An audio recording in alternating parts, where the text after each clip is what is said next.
VBI। দেখো বলেছে একটি দ্রব্যের ক্রয় মূল্য 620 টাকা এবং এটা ধার্য মূল্য থেকে 25% কম। দ্রব্যটি যদি 15% ছাড়ে বিক্রি করা হয় তবে শতকরা লাভ। দেখো ধার্য মূল্য কাকে বলা হয়? কোনো জিনিসের উপর যেই মূল্য লেখা থাকে তাকে বলা হয় ধার্য মূল্য। ঠিক আছে, ধার্য মূল্যকে কি বলা হয়? ইংলিশে বলা হয় মার্কেট প্রাইস। ঠিক আছে, দেখো এখানে মার্কেট প্রাইস বলেছে ধার্য মূল্য থেকে, বলছে ক্রয় মূল্য যেটা আছে ক্রয় মূল্য ধার্য মূল্যের থেকে 25% কম।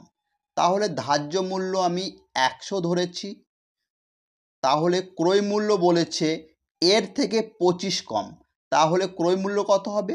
75। ওকে, এরপর বলেছে দ্রব্যটি যদি 15% ছাড়ে বিক্রি করা হয়। দেখো সবসময় ছাড় দেওয়া হয় কার উপর? মার্কেট প্রাইসের উপর। তাহলে দেখো 100-র উপর কি বলেছে? এই 100-র উপর 100 হলো মার্কেট প্রাইস, এর উপর 15% ছাড় দিয়েছে, মানে কত? 85/100।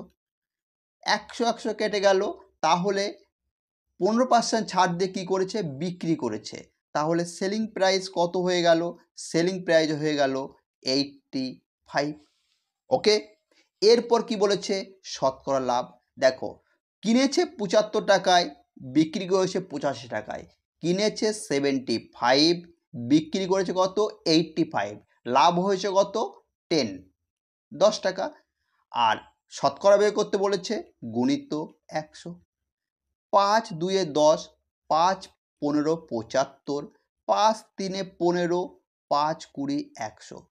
ঠিক আছে, 20 দিয়ে গুণি 40, 40/3, 40কে ভাগ করো, 3 13 39, 1 13 পূর্ণ 1 3%, 13 পূর্ণ 1 3%। অর্থাৎ এই অঙ্কটা